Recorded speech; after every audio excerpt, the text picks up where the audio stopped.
Assalamualaikum warahmatullahi wabarakatuh. Innal hamdalillah nahmaduhu wa nasta'inuhu wa nastaghfiruh wa na'udzu billahi min syururi anfusina wa min sayyiati a'malina. May yahdihillahu fala mudhillalah wa may yudlil fala hadiyalah. Wa asyhadu an la ilaha illallah wahdahu la syarikalah wa asyhadu anna Muhammadan abduhu wa rasuluh. Allahumma salli wa sallim wa barik ala nabiyyina Muhammadin wa ala alihi wa sahbihi wa man tabi'ahum bi ihsanin ila yaumiddin amma ba'du. Alhamdulillah, ma'asyiral muslimin, ma'asyiral ikhwah wal akhwat fi din rahimakumullah. Alhamdulillah kita bersyukur kepada Allah Subhanahu wa taala atas semua limpahan nikmat dan karunia-Nya. Di pagi hari yang berbahagia ini kita dipertemukan kembali dalam majelis ilmu yang mulia dalam lanjutan kajian kita membahas kitab yang sangat bermanfaat, kitab Al-Fawaid, buah karya dari Al-Imam Syamsuddin Abu Abdullah Ibnu Qayyim al-Jauziyah rahimahullah ta'ala, dengan mengambil urutan yang disusun kembali oleh Syekh Ali Hasan Al-Halabi rahimahullah ta'ala dalam dan diberi judul kitab Fawaidul Fawaid, ya. Kita masih di pembahasan tentang akidah dan tauhid, ya. Sekarang kita akan masuki pembahasan baru tentang ma'rifatullahi bijamalihi, mengenal Allah dengan kemahaindahannya. Setelah di pertemuan yang lalu Imam Ibnu Qayyim rahimahullah ta'ala menjelaskan di petikan-petikan faedah di kitab beliau yang agung ini tentang mengenal Allah itu dengan dua. Allah Subhanahu wa ta'ala memperkenalkan dirinya kepada makhluknya agar mereka mengenal kemahasempurnaan dan kemahatinggian sifat-sifat Allah dengan dua cara, dengan mengenal makhluknya, kemudian mengenal ayat-ayat, ya, mengenal makhluk ciptaannya yang pertama, yang kedua mengenal dan memahami ayat-ayat yang Allah Subhanahu wa ta'ala turunkan di dalam kitabnya, kitab suci Al-Quran, dan juga dalam hadis-hadis Rasulullah Sallallahu Alaihi Wasallam. Ibnu Qayyim rahimahullah ta'ala berkata, min a'azzi anwa'il ma'rifati ma'rifatur Rabbi subhanahu bil jamali.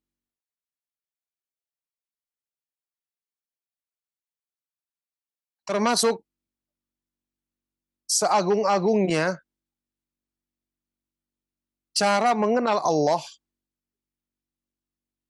ya, macam-macam cara mengenal Allah dalam syariat Islam adalah mengenal Allah Subhanahu wa ta'ala bil jamal, dengan sifat kemahaindahannya.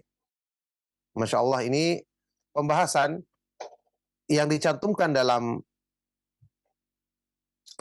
kitab atau di dalam tema tentang akidah dan tauhid, ya sangat-sangat berhubungan erat. Karena mengenal Allah Subhanahu wa ta'ala ini merupakan dasar kita bisa beribadah kepada Allah Subhanahu wa ta'ala dengan benar. Kita bisa beribadah kepada Allah Subhanahu wa ta'ala dengan cinta, takut, dan berharap kepada Allah semata-mata. Dengan semata-mata bergantung dan bersandar kepadanya. Tidak akan bisa kita wujudkan ini dengan sempurna kalau kita tidak mengenal Allah Subhanahu wa ta'ala. Dan ternyata diterangkan di sini cara mengenal Allah, macam-macam cara mengenal Allah. Yang paling mulia adalah dengan mengenal sifat jamal, kemahaindahannya. Rasulullah Sallallahu Alaihi Wasallam dalam hadis sahih riwayat Muslim bersabda, Innallaha jamilun yuhibbul jamal. Sesungguhnya Allah Subhanahu wa ta'ala maha indah dan mencintai keindahan yang disyariatkan dalam agamanya. Baik. Wa hiya ma'rifatu khawasil khalqi wa kulluhum arafahu bi sifatin min sifatihi.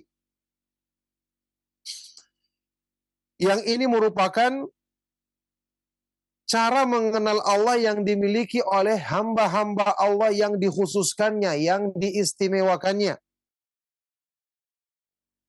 Dan semua mereka mengenal Allah dengan salah satu dari sifat-sifat kesempurnaannya. Wa atammuhum ma'rifatan man arafahu bikamalihi wa jalalihi wa jamalihi subhanahu laisa kamitslihi syai'un fi sa'iri sifatihi. Dan yang paling sempurna di antara manusia, di antara makhluk, yang paling sempurna mengenal Allah adalah orang yang mengenal Allah dengan sifat kemahasempurnaannya, kemahaagungannya, kemahaindahannya subhanahu wa ta'ala. Yakni semakin kita mengenal Allah, maka kita semakin cinta pasti kepada Allah. Kita pasti semakin takut kepada Allah. Pasti kita akan semakin berharap. Semakin sempurna tawakal kita, semakin sempurna tauhid kita, semakin sempurna iman kita. Allah Subhanahu wa taala berfirman di surat Fatir, dalam Al-Qur'an di surat Fatir, "Innama yakhsyallaha min ibadihil ulama." Sesungguhnya yang takut kepada Allah dengan sebenarnya di antara hamba-hambanya hanyalah orang-orang yang berilmu. Imam Ibnu Katsir dalam tafsirnya mengatakan ay al-ulama'ul 'arifuna bihi, yaitu orang yang berilmu yang mengenal Allah. Kata beliau, li'annahu kullama kanatil ma'rifatu billahi atamma wal ilmu bihi akmala kanatil khasyatu lahu a'zama wa akthar. Hal ini dikarenakan semakin bertambah, semakin sempurna pengenalan seorang hamba terhadap Allah dengan mengenal nama-nama dan sifat-sifatnya, dan ilmu pengetahuannya tentang kesempurnaan kemahaagungan Allah semakin kuat, maka otomatis rasa takutnya kepada Allah, ketakwaannya kepada Allah semakin kuat dan semakin sempurna pula. Ya, semakin besar dan semakin kuat pula. Masya Allah, jadi inilah pentingnya kita mengenal Allah Subhanahu wa ta'ala dengan selalu merenungkan ayat-ayat Al-Quran dan hadis-hadis Rasulullah Sallallahu Alaihi Wasallam yang menjelaskan tentang sifat-sifat Allah. Kemudian kita memahami sebagaimana yang dipahami oleh para ulama ahlu sunnah wal jamaah. Laisa kamitslihi syai'un fi sa'iri sifatihi. Allah Subhanahu wa ta'ala tidak ada satupun makhluk yang serupa dengannya dalam semua sifat-sifatnya. Walau faradtal khalqa kullahum ala ajmalihim suratan wa kulluhum ala tilka surati wa nasabta jamalahum adh-dhahira wal batina ila jamalir rabbi subhanahu lakana aqalla min nisbati sirajin dha'ifin ila kursi syamsi. Walau faradta, misalnya kamu membayangkan, menganggap ada salah seorang makhluk, seorang manusia, ya, ada makhluk yang memiliki ajmalihim surah, bentuk rupa yang paling indah, yang paling cakep, yang paling cantik, yang paling tampan. Misalnya, kita bayangkan di antara semua makhluk ada orang yang paling sempurna keindahannya, kecantikannya, atau ketampanannya, fisiknya atau rupanya. Kulluhum ala tilka surah. Yang kemudian semua manusia, semua makhluk seperti itu. Ya, kita pilih di antara makhluk satu yang paling tampan, yang paling cantik, kemudian anggaplah semua makhluk seperti itu rupanya. Seperti itu keindahan mereka. Kemudian, wa nasabta, kamu bandingkan keindahan fisik, keindahan wajah makhluk-makhluk ini secara lahir dan batin dibandingkan dengan kemahaindahan Allah Subhanahu wa ta'ala, maka pastinya itu lebih kecil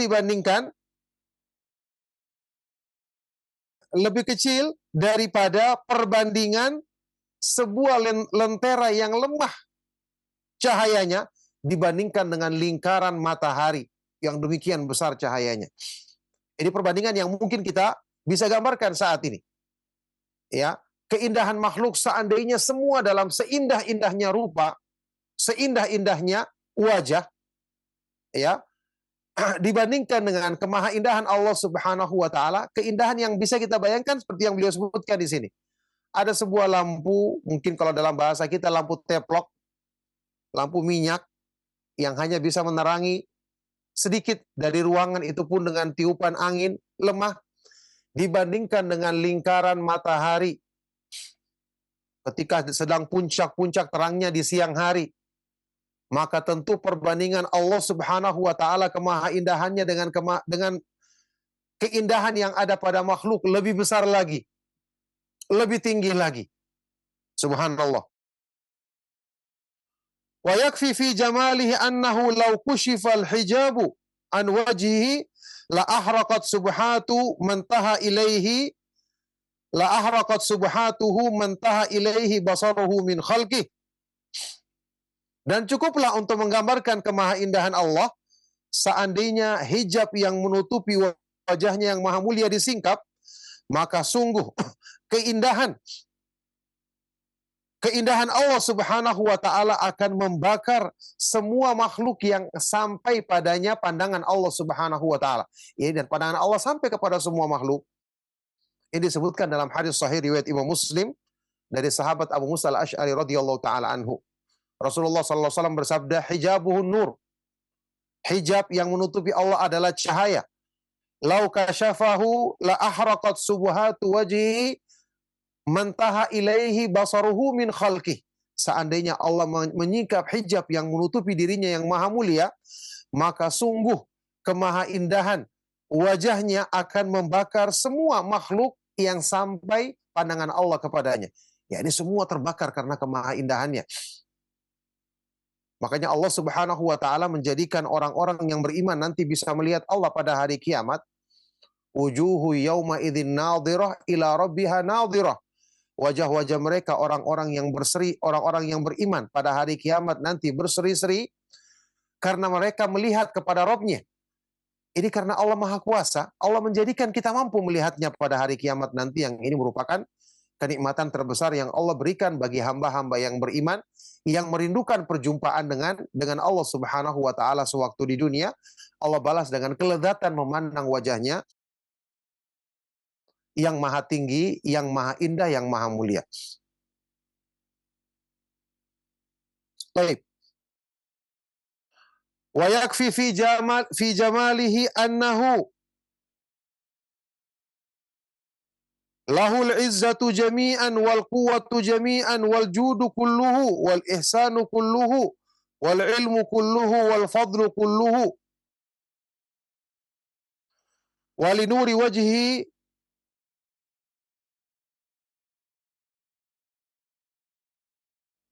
asyraqatidh dhulumatu kama qala Nabi sallallahu alaihi wasallam fi du'a'it Taif. Ya, dan cukuplah untuk menggambarkan kemahaindahan Allah bahwasanya semua kemuliaan adalah miliknya. Semua kekuatan adalah miliknya, semua kebaikan, kedermawanan adalah miliknya. Kebaikan adalah miliknya, ilmu semua miliknya, karunia semua miliknya.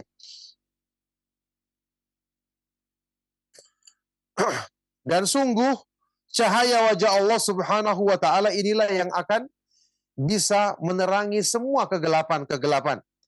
Sebagaimana doa yang disampaikan oleh Rasulullah sallallahu alaihi wasallam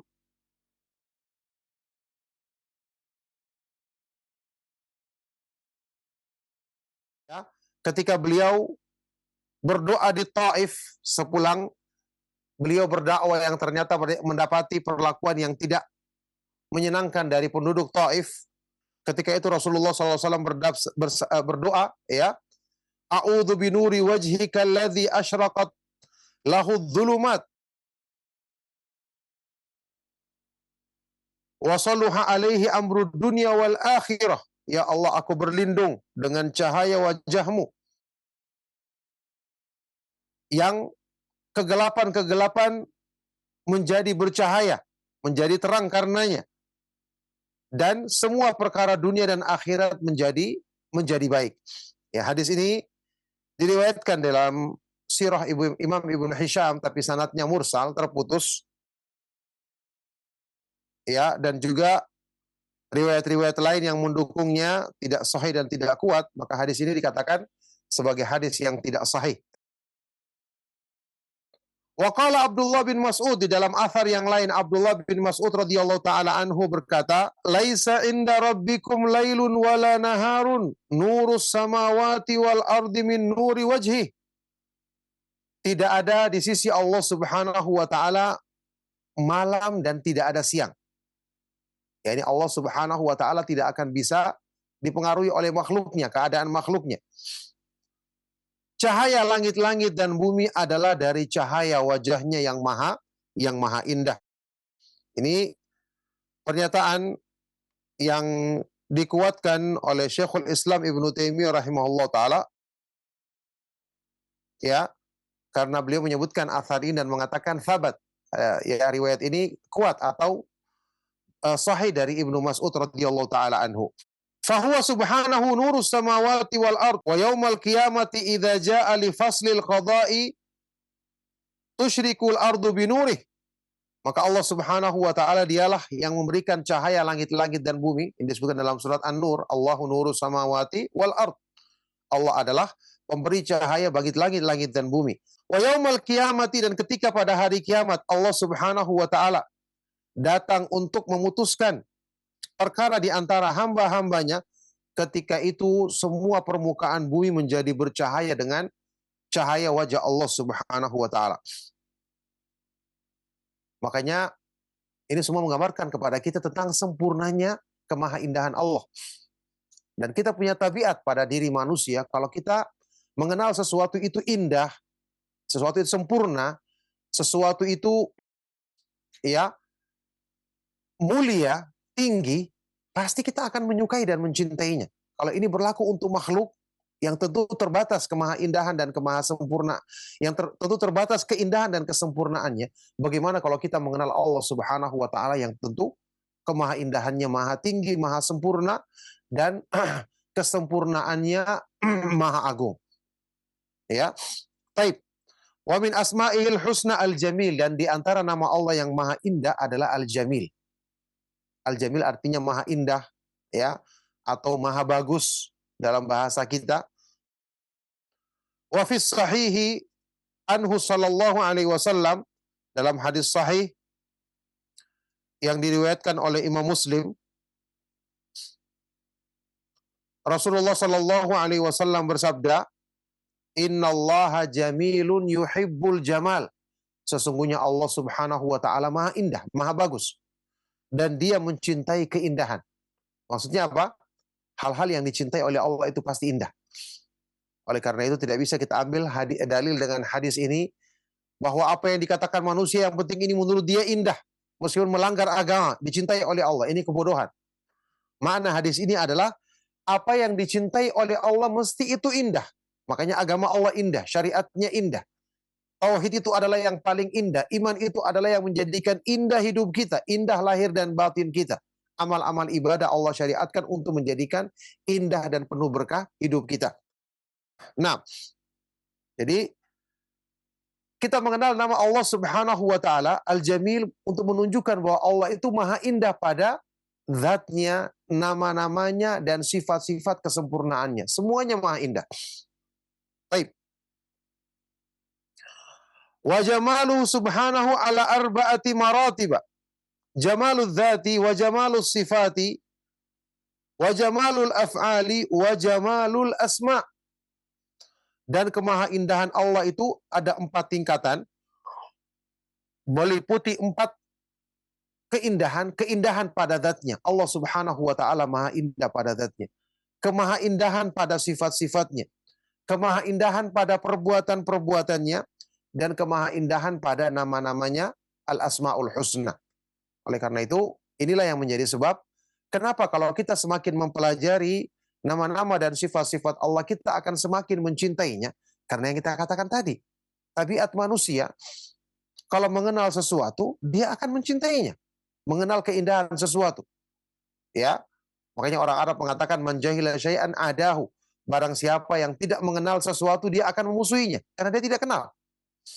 Tapi kalau kita mengenal Allah dengan benar, dengan perenungan terhadap nama-nama dan sifat-sifat Allah yang diterangkan di dalam mayoritas banyak ayat-ayat Al-Quran dan hadis-hadis yang sahih dari Rasulullah SAW, pasti kita akan semakin mencintai Allah. Imam Ibnu Qayyim rahimahullah ta'ala berkata, man arafallaha bi asma'ihi wa sifatihi wa af'alihi ahabbahu la mahalata. Barang siapa yang mengenal Allah dengan nama-namanya yang maha indah, sifat-sifatnya yang maha tinggi, dan perbuatan-perbuatannya yang maha terpuji, pasti dia akan mencintai Allah Subhanahu wa taala. Baik.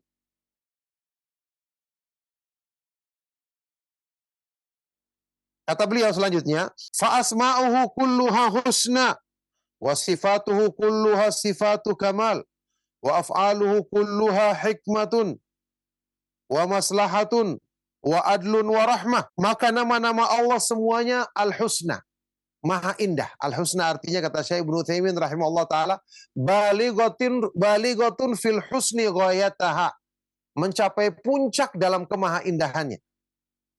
Benar-benar puncak kemaha indahan. Dan sifat-sifat Allah semua sifat-sifat kesempurnaan. Perbuatan-perbuatan Allah semua perbuatan yang mengandung hikmah dan kemaslahatan, yang mengandung keadilan dan rahmat. Jadi ketika kita memahami Allah menakdirkan, kita yakin Allah perbuatannya selalu maha indah. Karena bersumber dari sifat-sifatnya yang maha tinggi, maha sempurna. Berarti pasti hikmahnya tinggi. Hikmahnya sempurna dalam segala ketentuan yang Allah berlakukan bagi hamba-hambanya. Kadang kita faham hikmahnya, kadang tidak kita faham. Tapi kita punya keyakinan Allah Subhanahu wa taala perbuatannya selalu maha indah, memiliki hikmah yang sempurna dan kemaslahatan untuk hamba-hambanya. Wa amma jamalu dzati wa ma huwa alaihi fa amrun la yudrikuhu siwahu wa la ya'lamuhu ghairuhu. Adapun kemahaindahan zat Allah dan apa yang ada pada zatnya Subhanahu wa ta'ala adalah perkara yang tidak bisa dipahami dan tidak bisa diketahui selain oleh Allah Subhanahu wa ta'ala. Karena dia yang maha mengetahui tentang dirinya. Walaysa indal makhlukina minhu illa ta'rifatun ta'arrafa biha ila man akramahu min ibadihi. Dan tidak ada ilmu pengetahuan makhluk tentang hal ini kecuali berdasarkan perkenalan diri yang Allah kenalkan dirinya kepada hamba-hamba yang dimuliakannya. Untuk mendapatkan kedudukan yang tinggi, maka Allah jadikan hamba ini semakin mengenal Allah sesuai dengan apa yang Allah perkenalkan dirinya pada hambanya tersebut. Fa inna dhalikal jamala masunun anil aghyari mahjubun bisatrir ridai wal izari. Kama qala Rasulullah sallallahu alaihi wasallam fima yahki anhu al-kibriya'u ridai wa 'azamatu izari. Sesungguhnya kemahaindahan Allah Subhanahu wa taala masunun, selalu terjaga dari aghyar, perubahan, tidak akan berubah selama-lamanya. Terhalangi dari namanya dengan satar, dengan hijab ar-rida wal izar, selendang dan sarung. Sebagaimana yang disebutkan, ya tentu maknanya selendang di sini seperti yang disebutkan di dalam hadis ini. Di dalam hadis yang sahih, ketika Rasulullah SAW menyebutkan tentang firman Allah Subhanahu wa taala, hadis ini disebutkan di dalam Musnad Imam Ahmad, juga dalam Sunan Ibnu Majah, dari Abu Hurairah radhiyallahu taala anhu dengan sanad yang sahih, Allah Subhanahu wa taala berfirman, "Al-kibriya'u ridai wal 'azamatu izari." Kebesaran itu adalah selendangku dan keagungan itu adalah sarungku. Makanya orang tidak boleh merasa dirinya besar, sombong, merasa dirinya mulia. Ini berarti dia ingin merebut sesuatu yang merupakan milik khusus hanya untuk Allah Subhanahu wa taala semata-mata. Walamma kanatil kibriya'u a'dhama wa awsa, kanat ahaqqa bismir rida, fa innahu subhanahu al-kabirul muta'al, fa huwa subhanahu al-aliyul azim. Dikarenakan al-kibriya, kemahabesaran itu lebih agung dan lebih luas, maka pantas dia untuk dinamakan dengan rida, selendang.